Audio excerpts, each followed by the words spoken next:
L'histoire commence alors que Haruka se cache près de gobelins. L'idiot gâche sa couverture en marchant sur la plus petite brindille qui soit, et les gobelins se lancent à sa poursuite. Haruka sourit avec une confiance absolue en sautant dans les airs, et tous les gobelins tombent dans son piège. Haruka est très content de lui, car il a réussi à survivre seul dans un autre monde. Un retour en arrière permet de comprendre comment Haruka s'est retrouvé dans cette situation. Haruka a toujours été un solitaire, et il nous explique que c'est parce qu'il n'a jamais voulu avoir affaire à ses camarades de classe. Il n'aime aucun d'entre eux et ils ne font que l'empêcher de faire ce qu'il trouve le plus important, c'est-à-dire lire. En regardant sa classe, Haruka constate que la division entre les élèves est très claire, il y a les filles populaires, les délinquants, les sportifs, le délégué de classe, les intellos et la catégorie, autres. Haruka n'appartenait à aucun de ces groupes, mais il ne voulait pas qu'il en soit autrement. C'est alors qu'un cercle magique surgit de nulle part. Haruka était excité parce qu'il ressemblait à ceux qu'il avait lus dans les mangas, mais il se souvenait qu'aller dans un autre monde était une vraie galère.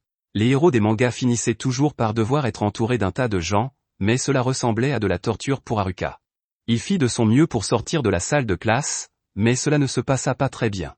Tous les autres élèves paniquèrent lorsque le cercle magique s'agrandit, mais Haruka réussit à s'échapper par une bouche d'aération. Malheureusement pour lui, le cercle magique l'a poursuivi jusque-là, et il s'est retrouvé dans le vide blanc générique. Haruka savait exactement à quoi s'attendre après avoir lu tant de mangas. Il se demanda où se trouvait le roi typique et quand sa fille, qui était hors de portée de n'importe quel nerf, se montrerait. Un vieil homme lui fit un signe frénétique, et Haruka comprit que cet homme était une sorte de dieu. Il s'avère que la téléportation se fait selon le principe du premier arrivé, premier servi, si bien que les camarades de classe de Haruka ont déjà été téléportés et que Haruka est resté sur le carreau. Haruka a pu choisir son statut et ses compétences juste avant d'être envoyé dans son nouveau monde. Un tableau géant apparut avec toutes les options, mais Haruka était déçu par quelque chose. C'était la première fois que le vieux dieu convoquait autant de personnes, donc toutes les compétences de triche étaient déjà prises, et il ne restait que les compétences sans valeur. Haruka jeta un coup d'œil aux options qui s'offraient à lui, mais elles étaient toutes terribles. L'une d'entre elles consistait simplement à pouvoir tenir un bâton.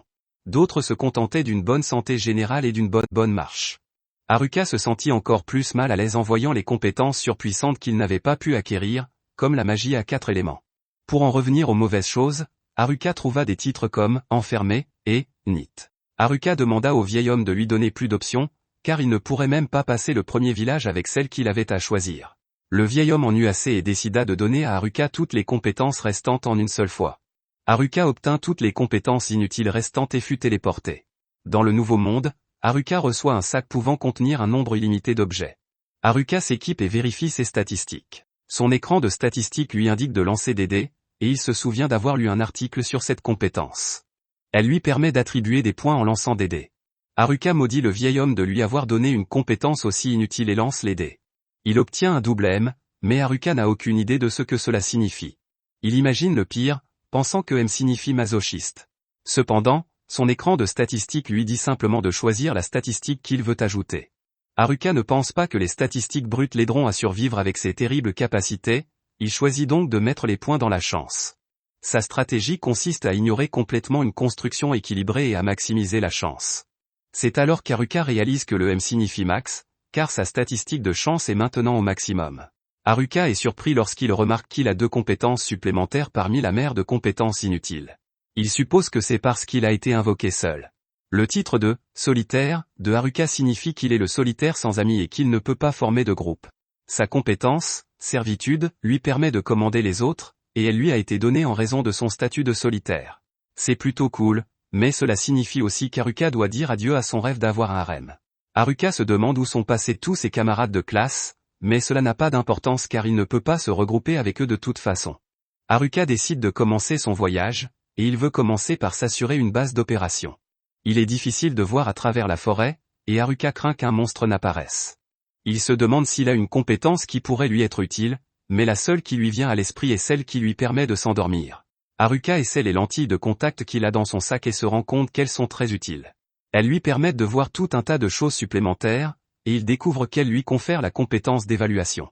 Haruka trouve alors un champignon comestible qui lui permet d'exploiter ses capacités latentes. Son sac sans fond lui permet d'en prendre autant qu'il le souhaite, et il s'excuse auprès de lui de l'avoir jugé inutile un peu plus tôt. Haruka boit de l'eau, mais il entend quelque chose au loin. Ce bruit le conduit à une grotte, et il prie pour ne pas y trouver un monstre. Le sac d'Haruka contenait des affaires de camping, il décide donc de faire de cette grotte sa base. Il utilise la magie de température pour enflammer quelques brindilles et constate que les compétences restantes sont en fait très utiles. Haruka vérifie à nouveau ses statistiques et constate que sa magie de température a augmenté, ce qui a débloqué la magie de feu. Haruka s'inquiète de ce qu'il fera si un monstre apparaît car il ne peut que le frapper avec le bâton pour le moment, mais il finit par s'endormir. Le lendemain, Haruka se réveille et constate que tout va bien. Il a des objets qui repoussent les monstres, et son titre de « Shut-in » protège son espace de vie. Haruka peut maintenant utiliser la magie du feu pour allumer des feux, alors il se prépare un petit déjeuner. Il avait du bœuf séché dans son sac et des champignons qu'il avait trouvés la veille. La nourriture est délicieuse, et Haruka est très reconnaissant pour son sac de départ de villageois. Mais ce n'est pas seulement un sac de villageois, Haruka pense qu'il s'agit plutôt d'un sac de survie. Haruka part à la recherche de nourriture pour plus tard, mais il sait qu'il doit avant tout se protéger des monstres. C'est alors que Haruka découvre la dernière chose qu'il voulait voir, 2 gobelins. Ce sont des monstres de petite taille, mais leurs statistiques sont plus élevées que prévu. Haruka se demande s'il peut gagner, mais il se rend compte que cela n'a pas d'importance car il devra apprendre à faire face aux monstres d'une manière ou d'une autre. Malheureusement, Haruka ne pense pas que son bâton soit d'une grande utilité. Haruka possède une compétence appelée « enveloppe », qui lui permet d'envelopper toutes sortes de choses avec de la magie et de leur accorder divers effets. Cela semble rendre son bâton plus fort, et Haruka est déterminé à surpasser tout le monde, même sans aucune compétence de triche. Haruka commence sa toute première attaque, et il bat brutalement le premier gobelin qui ne se doute de rien. Le deuxième gobelin tente de l'attaquer, mais ses coups sont plutôt nuls, et Haruka les esquive facilement. Haruka sait comment utiliser un nouveau pouvoir, et il élimine le deuxième gobelin. Ensuite, Haruka est heureux d'avoir gagné sa première bataille, et il retourne à la base. Il ramène l'une des massues utilisées par le gobelin, mais il estime que son bâton est encore meilleur. Haruka est ravi de constater qu'il est monté en niveau et que toutes ses statistiques ont plus que doublé. Sa maîtrise de la canne a également augmenté, ce qui est étrange car il n'a fait que balancer son bâton plusieurs fois. Haruka a également obtenu une infusion magique, probablement parce qu'il a enchanté son bâton avec de la magie. Ses exercices de musculation ont également augmenté, car Haruka n'a jamais manqué un exercice matinal. Haruka exagère un peu, car il n'est dans ce nouveau monde que depuis 2 jours. Plus tard, Haruka est déjà fatigué de manger des champignons. Il préférerait manger de la viande, mais il sait qu'il se ferait gronder par le délégué de classe pour son ingratitude. Une fois son repas terminé, Haruka décide d'essayer de s'améliorer. Cette infusion magique augmente ses défenses physiques et magiques. La compétence d'évaluation d'Haruka a également atteint le niveau 2, mais il se demande pourquoi il affiche un tas de points d'interrogation sur toutes ses affaires. Haruka décide de ne pas trop réfléchir et part. Il se réjouit que la forêt l'ait déjà gratifié de quelque chose, mais il se rend compte que ce n'est qu'un champignon de plus. Haruka cherche de la viande qui pourrait pousser des arbres, mais il se souvient qu'il est censé pratiquer sa magie. Haruka constate que son corps amélioré est beaucoup plus léger, à tel point qu'il a l'impression de se téléporter. Mais ce n'est pas tout, car sa dextérité est désormais démentielle. Haruka trouve un gobelin plus puissant, mais il le vainc facilement. Il en élimine un autre, ce qui lui permet de croire qu'il pourrait même vaincre un groupe de 3 gobelins. Haruka tombe sur un groupe de 3 gobelins, mais c'est un lâche et il décide qu'il a assez combattu pour aujourd'hui. Haruka récapitule sa journée, qui a consisté à combattre les gobelins et à étudier la magie le soir. Le 5e jour, Haruka a réussi à vaincre un gobelin d'un seul coup, et il a décoré sa base avec des objets de fantaisie qu'il a fabriqués avec de la magie.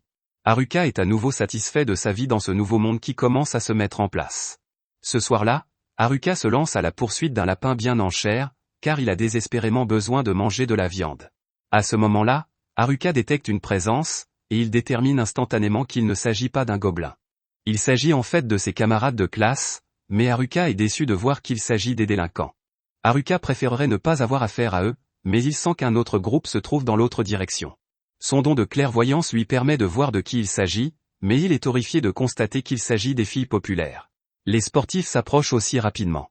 Les intellos ne sont pas loin non plus, mais après leur avoir parlé de temps en temps dans son ancien monde, Haruka préfère ne pas les voir.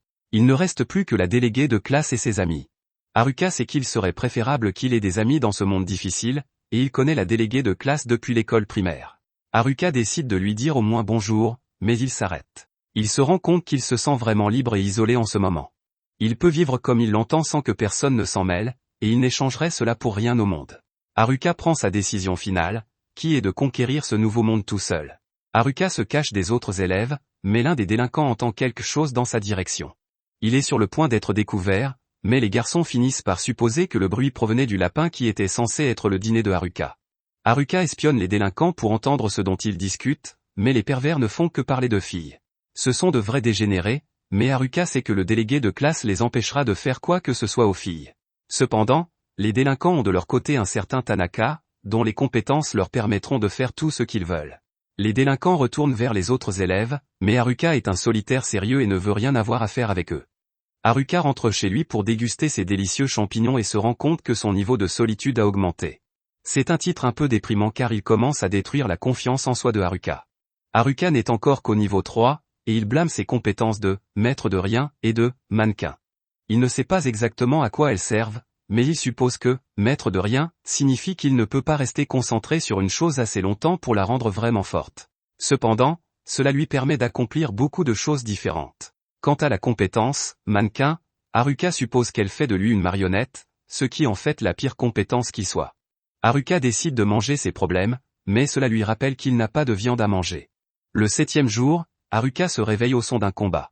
Il trouve les nerds en train de se battre et se demande s'il devrait les aider. Il utilise sa compétence d'évaluation sur eux et est choqué de constater qu'ils n'ont pas du tout besoin de son aide. Ils ont de bien meilleures classes que lui, et Haruka est la seule, NEET, même parmi les nerds. Cela lui rappelle que, contrairement à lui, ils ont des compétences surpuissantes. Malheureusement, cela ressemble beaucoup à ce qui se passait dans son ancien monde. Sa classe était pleine d'athlètes de haut niveau et d'excellents étudiants. Il y avait même des enfants de célébrités, et Haruka se demandait souvent comment il avait pu se retrouver là. Haruka pense que les intellos peuvent se débrouiller seuls, mais il remarque que des petits monstres sournois se glissent derrière eux. Haruka se souvient d'avoir été ami avec les intellos en classe, alors il décide de les aider. Les nerds le remercient et Haruka leur montre sa jolie grotte, qui les émerveille. Haruka leur explique qu'il vient d'apprendre à utiliser la magie de la terre et qu'il s'en est servi pour sécuriser sa grotte. Ils se demandent si Haruka a fait tout cela tout seul, et Haruka leur fait remarquer qu'il est toujours seul. Haruka se demande pourquoi les nerds ne sont pas avec les autres élèves et est choqué lorsqu'ils lui révèlent qu'ils sont en fuite. Tout a commencé lorsque tout le monde a été transporté devant Haruka. Tout le monde était dans l'embarras parce qu'ils ne savaient pas ce qu'était un isekai, mais les intellos connaissaient bien le sujet. Ils attribuaient déjà des points à leurs compétences, alors les sportifs leur demandaient des informations. Tous les autres s'effondraient, mais le délégué de classe savait qu'ils devaient rester discrets dans les bois. Mais il est trop tard, car un groupe de gobelins les a déjà trouvés. Haruka est choqué d'entendre que même les délinquants tremblent de peur, mais c'est le moment idéal pour les intellos de briller, ils se comportent comme les protagonistes de leur propre anime et commencent à éliminer les gobelins. Les sportifs ont été inspirés par toute cette bravoure, ils ont aidé et les monstres ont été vaincus. La déléguée de classe s'est rapidement rassemblée et a conduit tout le monde dans une clairière sécurisée au bord de la rivière. Les intellos ont profité de l'occasion pour briller encore plus, en aidant tout le monde à monter le camp. Grâce à leur volonté de ne jamais toucher l'herbe, ils sont devenus des experts dans tous les domaines de l'isekai, y compris la survie. Le délégué de classe a organisé tout le monde et les a mis au travail, et très vite, tout le monde s'est rassemblé et a commencé à travailler comme un seul homme. Mais cela ne dura pas longtemps, car les filles populaires décidèrent qu'elles ne voulaient plus travailler. Le délégué de classe a essayé de leur expliquer que leur meilleure chance de survie était de se serrer les coudes, mais le groupe a commencé à se désagréger. Ils étaient tous fatigués de travailler si dur, alors ils ont laissé toutes les responsabilités aux intellos. La classe a fini par s'effondrer complètement, et le délégué de classe n'a rien pu faire. À partir de ce moment-là, seul le délégué de classe, les intellos et quelques autres élèves ont travaillé. Les autres élèves étaient tellement paresseux que les intellos ont commencé à leur en vouloir. Ils étaient même responsables de toutes les bagarres. Les intellos étaient pourtant très fiables, car ils voulaient juste devenir plus forts et progresser. C'est parce qu'ils ont vu quelles compétences les délinquants choisissaient. Ils ont notamment choisi charme et marionnettiste, deux compétences qui permettent de contrôler d'autres personnes. Les nerds savaient que les délinquants avaient de mauvaises intentions, c'est pourquoi ils s'entraînaient pour s'opposer à eux. Les délinquants travaillaient dur pour monter en niveau eux aussi, car ils en avaient besoin pour utiliser leurs compétences. Les intellos surveillaient de très près les délinquants et finirent par entendre ce qu'ils avaient l'intention de faire à certaines filles. Les intellos en ont parlé à la déléguée de classe, qui a décidé qu'elle devait elle aussi passer au niveau supérieur. Malheureusement, les délinquants n'ont pas tardé à atteindre le niveau requis pour leurs compétences. La déléguée de classe est tombée sur eux au plus mauvais moment, mais quelques secondes plus tard, les délinquants étaient à terre. Les nerds étaient préparés à ce moment précis et ont utilisé leur capacité de saut pour sceller les compétences de charmeur et de marionnettiste des délinquants. Ils dévoilèrent les plans des délinquants pour les forcer à faire du mal, ce qui permit à ces derniers de quitter le camp en courant. Ils détruisent le camp et déclarent qu'ils reviendront plus tard pour semer le chaos. Pour une raison étrange, les intellos finissent par être blâmés pour tout ce qui s'est passé. Les filles populaires, qui ont été empêchés de devenir des marionnettes, ont été les premières à se retourner contre eux, et les autres élèves ont suivi. Le délégué de classe et quelques autres élèves ont pris le parti des intellos, mais c'était trop dur à gérer, et les intellos ont décidé de partir. Haruka se sent vraiment mal pour eux, et organise une fête des champignons pour eux. Haruka finit par passer la journée du lendemain avec les intellos, et il se rend compte qu'il n'y a pas de mal à ne pas être solitaire parfois. Haruka finit par dire au revoir à ses nouveaux amis, qui lui proposent de se joindre à eux. Ils partent à la recherche d'une ville pour se lancer dans l'aventure. Haruka reconnaît qu'il est plus proche des intellos que des autres groupes, mais il choque tout le monde en refusant de se joindre à eux. Haruka se contente de les chasser, et les intellos s'en vont. Haruka admet qu'il aimerait aller en ville, mais il sait qu'avec ses terribles statistiques, il ne ferait que retarder les nerds. Les intellos semblent très inquiets au sujet du délégué de classe, alors Haruka décide d'aller voir ce qu'il en est des autres élèves. En chemin, Haruka est confronté à un kobold, mais il parvient à le frapper jusqu'à ce qu'il perde connaissance. Haruka est surpris de voir qu'il n'y a plus d'élèves au campement, et sa compétence de détection d'ennemis lui permet de trouver des traces de pas. En suivant la piste, il trouve les filles populaires. Haruka panique et décide de commencer à préparer le dîner, mais les filles tentent de l'en empêcher. Elles disent qu'elles veulent juste parler, mais Haruka sait qu'être entouré d'elles est tout le contraire d'une solitude tranquille. Haruka prend ses jambes à son cou, mais il est choqué lorsque les filles lui demandent poliment d'arrêter en disant « s'il vous plaît ». Les filles expliquent qu'elles recherchent les intellos, mais Haruka pense qu'elles veulent juste les faire travailler à nouveau. Mais les filles le choquent, elles veulent s'excuser auprès des nerds parce qu'elles viennent de réaliser qu'elles leur doivent la vie. Haruka sait que ces filles ne se sont jamais excusées de leur vie, mais elles sont très sérieuses. Haruka annonce la mauvaise nouvelle en expliquant qu'elles n'ont aucune chance de rattraper les nerds, mais qu'elles veulent quand même savoir où ils sont allés. Haruka fait remarquer qu'elles ne sortiraient pas de la forêt dans l'état où elles sont maintenant, car elles ne savent même pas se battre. Les filles sont découragées, mais Haruka demande si cela signifie qu'elles vont abandonner. Il demande si elles veulent vraiment s'excuser auprès des intellos, et Haruka se dit qu'il doit tester les filles pour le bien des intellos. La tactique de Haruka se retourne contre lui, car les filles se mettent à pleurer.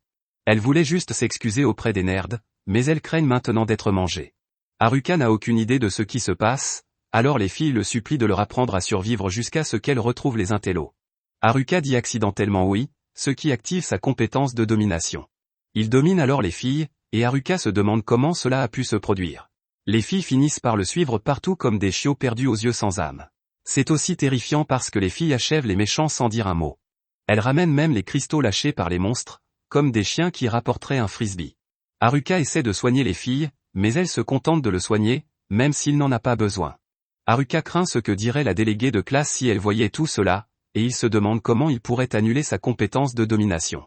C'est alors que la déléguée de classe le trouve, mais Haruka réfléchit trop à une solution pour s'en apercevoir. Il ne se rend pas compte qu'elle est là, et elle le force à la reconnaître. Ailleurs, les délinquants élaborent leur propre plan, et ils déterminent qu'ils doivent commencer par se débarrasser de leurs plus gros problèmes. Haruka est surprise par les cris du délégué de classe, mais elle lui rappelle qu'ils sont amis depuis l'école primaire. Les autres filles sont d'accord avec elle, mais la déléguée de classe est plus préoccupée par ce qui est arrivé aux filles populaires. Haruka ne sait pas comment lui expliquer comment elles sont tombées sous son contrôle, car lui non plus ne comprend pas vraiment comment cela s'est passé. Haruka lui dit franchement qu'elles sont devenues ses servantes, ce qui rend la déléguée de classe furieuse. Elle lui fait remarquer que la compétence de domination ne peut être utilisée que sur les monstres, et Haruka lui dit que ce n'était qu'une erreur.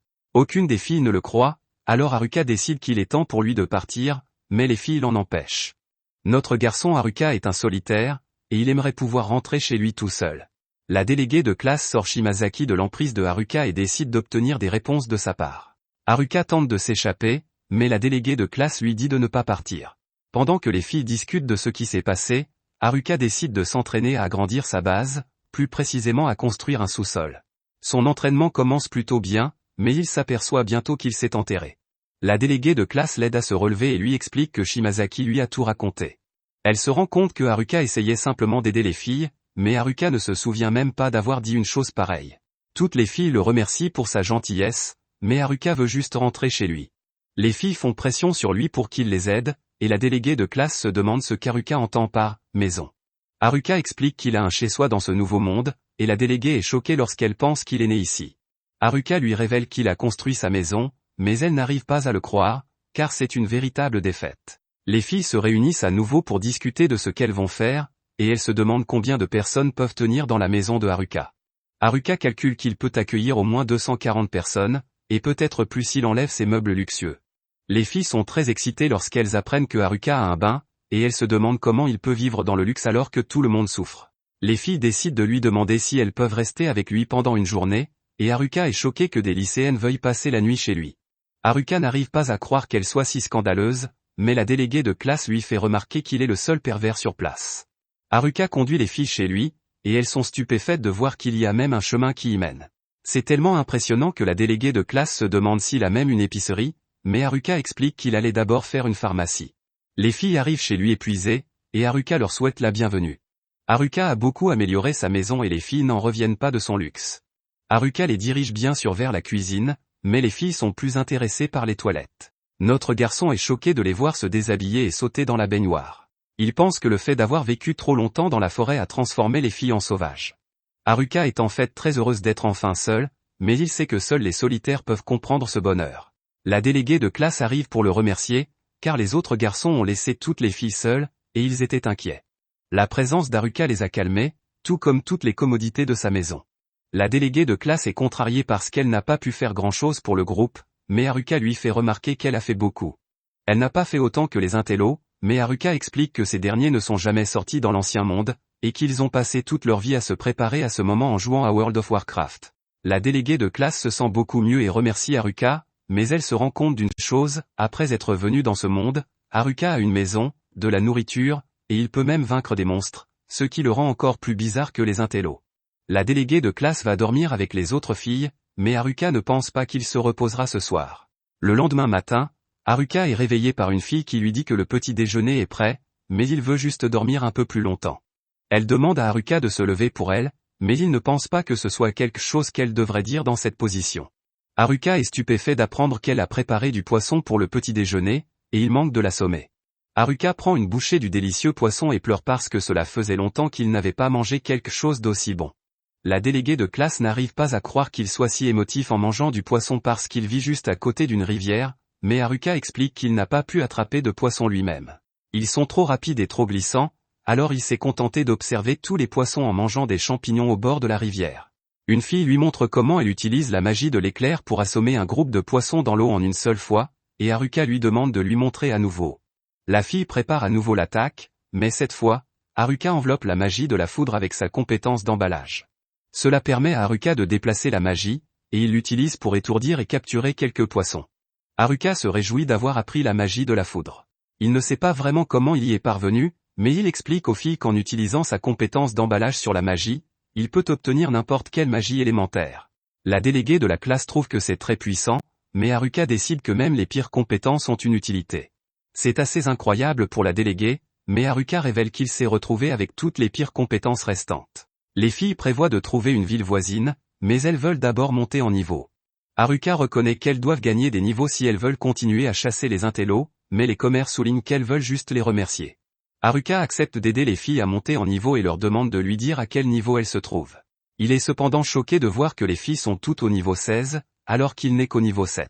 Haruka explique aux filles que leur entraînement va commencer par un combat contre des kobolds qui sont apparus par hasard. Il s'agit d'un groupe de monstres faciles de niveau 3, et les filles sont convaincues qu'elles peuvent les vaincre. Malheureusement, ce sont les filles qui finissent par se faire assommer.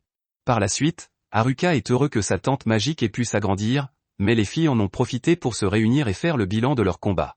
Les filles partent, mais la fille aux cheveux violets de tout à l'heure reste sur place. Elle s'excuse pour son comportement du matin et révèle qu'elle ne faisait que tester Haruka. Les autres garçons ont essayé de l'attaquer avant, et elle voulait voir si Haruka était comme eux. Haruka est totalement différent d'eux, car il a donné aux filles un endroit où loger, de la nourriture à manger, et leur a même appris à se battre. Elle prévoit de le réveiller le lendemain matin pour le petit déjeuner, et Haruka dit au revoir à la fille poisson. Le lendemain matin, Haruka prend son petit déjeuner et entend certaines des filles qui prévoient de se battre à nouveau contre les kobolds. La déléguée de classe arrive pour leur dire qu'elles ne sont pas prêtes et qu'elles doivent s'entraîner davantage. Après s'être entraînées contre des gobelins, les filles se sentent prêtes pour la revanche. Haruka s'inquiète pour elles, et son inquiétude se vérifie car certaines filles sont déjà sorties et dorment. Certaines d'entre elles font même semblant d'être malades, ce qui lui fait dire que l'entraînement des délégués de classe n'est pas très bon. C'est alors que l'espoir renaît, car quelques filles s'associent pour vaincre les kobolds. Les filles célèbrent leur victoire et annoncent aux kobolds qu'elles ne perdront plus contre eux. Haruka est plus soulagé que jamais car cela signifie qu'il va pouvoir retourner à sa vie de solitaire. C'est alors qu'il est choqué de voir la déléguée de classe se réjouir de pouvoir aller en ville avec Haruka. Quelques instants plus tard, Les filles se préparent à partir, et Haruka demande à la fille aux cheveux violets de remplir son sac autant que possible. La déléguée de classe dit qu'elles en font trop, alors Haruka décide qu'il devra laisser les cheveux violets derrière lui. Les filles commencent leur voyage, mais Haruka dit aux délégués de classe qu'on ne peut pas savoir ce qui va se passer. Il est optimiste et déclare qu'elles doivent simplement garder leur sang-froid. Ailleurs dans la forêt, un autre élève court pour sauver sa vie. Il finit par trébucher sur le plus petit caillou qui soit et est retrouvé par la personne qu'il fuyait. Il dit qu'il n'a pas les compétences que cette personne recherche et il la supplie de lui laisser la vie sauve. La personne mystérieuse n'écoute pas ses supplications et l'étrangle jusqu'à ce qu'il ne soit plus en vie. De retour dans la forêt, Haruka poursuit son voyage pour escorter les filles jusqu'à la civilisation la plus proche, mais en chemin, il rencontre un énorme orque de niveau 11. Haruka dit aux filles de rester en retrait et de regarder comment il se bat pour qu'elles puissent apprendre à leur tour. Sur ce, il fonce avec son petit bâton de bébé, tandis que l'orque abat son énorme massue pour le frapper, mais à sa grande surprise, Haruka disparaît soudainement devant lui. En réalité, Haruka se cache derrière un arbre et se moque de la lenteur de l'orque. Il se souvient que les nerds lui ont dit que les orques ont une grande résistance aux attaques physiques et qu'ils ne peuvent être vaincus qu'en utilisant la magie. Haruka parcourt son écran d'état pour trouver une bonne magie à utiliser contre le monstre, et il remarque qu'il possède ce qu'on appelle la grande magie. Haruka remarque qu'il a appris les éléments vent, eau et terre en utilisant la magie d'emballage de diverses manières, comme le nettoyage par aspiration et le labourage du sol, et il est heureux de constater à quel point il est intelligent. C'est alors que l'orque brise l'arbre derrière lequel il se cache et commence à l'attaquer. Haruka saute en arrière et tente d'esquiver, puis se place derrière l'orque et le frappe avec son petit bâton de bébé. Cependant, à la surprise générale, l'orque subit beaucoup de dégâts et finit par s'agripper au sol dans son dernier souffle. Haruka se dit que les orques sont censés avoir une grande défense physique, et les filles le regardent aussi avec des visages méfiants. Haruka dit qu'il éliminera le prochain orque en utilisant la magie, comme les nerds lui ont dit de le faire. La prochaine fois qu'il rencontre un orque, Haruka crée une boule de feu dans sa main et la lance doucement sur la tête du monstre, ce qui la fait exploser sur place, et Haruka abat un autre monstre d'un coup. Haruka se demande ce qui se passe, et les filles se plaignent parce qu'il n'y a pas moyen d'apprendre quoi que ce soit quand il continue à tirer sur des monstres. Plus tard dans la nuit, ils campent tous à l'extérieur et dégustent des champignons grillés pendant qu'Haruka crée un piège à l'aide de la magie de la terre pour la sécurité de tous. Il pense que sa tente est équipée d'un répulsif à monstres et d'une magie de détection de présence, donc les filles devraient être en sécurité pour la nuit. Il commence à planifier leur itinéraire pour le lendemain et utilise sa compétence de cartographie, qui a évolué à partir de ses compétences d'évaluation et de lentilles de contact. Il regarde la carte et pense qu'il devrait suivre la rivière, mais soudain, il détecte la présence de quelqu'un. Il remarque que des humains se dirigent vers eux et craint qu'il ne s'agisse des délinquants. Cependant, à son grand soulagement, il s'avère que ce ne sont que des sportifs stupides. Pendant ce temps, la déléguée de classe remarque que Haruka leur parle et décide de les écouter. Haruka demande aux sportifs ce qu'ils font là et se demande s'ils ne sont pas des harceleurs qui essaient de surveiller les filles pendant qu'elles dorment. Il leur demande s'ils ne sont pas aussi des pervers tout en étant des musclores, mais ils s'exclament et disent que ce n'est pas le cas. L'un d'eux dit qu'ils ne sont pas là pour les filles, mais pour lui. Haruka les taquine en leur demandant s'ils aiment aller à des fêtes de filles, mais ils répondent que ce n'est pas leur genre. Après cela, Haruka leur demande pourquoi ils se cachaient des filles, et ils répondent que c'est parce qu'ils ne peuvent plus faire confiance à personne. Ils expliquent qu'il y a une compétence qui est beaucoup plus dangereuse que les compétences de marionnette et d'hypnose. Haruka pense qu'il s'agit de la compétence hijack, qui permet à l'utilisateur de voler d'autres compétences et capacités. Les sportifs disent que les délinquants n'ont pas parlé du pouvoir de détournement, ce qui signifie qu'ils ne l'ont pas. Cependant, cela signifie que quelqu'un d'autre l'a, et ils doivent donc se méfier de tout le monde. Après avoir entendu cela, Haruka dit qu'ils doivent être stupides parce qu'ils n'ont pas envisagé la possibilité qu'ils puissent avoir cette compétence. Cependant, ils commencent à sourire et disent que si c'était le cas, ils seraient vraiment heureux parce qu'ils savent qu'il n'est pas un méchant. Ils lui demandent alors s'il l'a vraiment, et Haruka leur dit qu'il n'a pas le hijack, mais qu'il a la compétence de domination, ce qui semble encore pire. Ils lui disent que tant qu'il possède toutes les compétences bizarres, ils n'auront pas à s'inquiéter parce qu'il restera probablement seul quelque part sans faire de mal à personne. Après cela, ils lui disent qu'ils garderont un œil sur les délinquants dans la forêt, et qu'ils cherchaient juste à avertir Haruka de la compétence de détournement pour qu'il puisse rester en sécurité. Ils lui demandent ensuite de s'excuser en leur nom auprès des filles pour ne pas avoir tenu tête aux délinquants plus tôt, et ils s'en vont. Haruka les quitte en leur disant de consulter les gobelins s'ils ont des ennuis la prochaine fois, car ils sont tous les deux idiots et s'entendront bien. Le lendemain matin, Haruka dit à tout le monde de préparer leur équipement, puis ils se rendent dans la forêt pour chercher des herbes avant de partir. La déléguée de classe lui dit qu'elle est au courant de sa discussion avec les sportifs hier soir, et elle s'excuse auprès de lui. Haruka comprend qu'il s'agit de la compétence de détournement, et il dit qu'il sait que c'est elle qui l'a. La déléguée de classe dit qu'elle a demandé aux nerds de garder le secret, mais Haruka dit que c'était évident, mais que les sportifs sont trop bêtes pour s'en rendre compte. Il lui dit de ne pas s'inquiéter parce qu'ils lui font tous confiance pour cette compétence. C'est pourquoi les nerds ne l'ont pas volé comme ils l'ont fait avec les délinquants. Cela rend la déléguée de classe très heureuse et elle se met à pleurer. Haruka lui fait remarquer qu'elle pleure beaucoup depuis qu'elle est arrivée dans ce monde, mais la déléguée de classe lui répond que c'est à cause de lui. Haruka panique et dit que c'est une fausse accusation et s'enfuit. Cependant, lorsqu'il part, la déléguée se dit que c'est parce qu'il la rend si heureuse.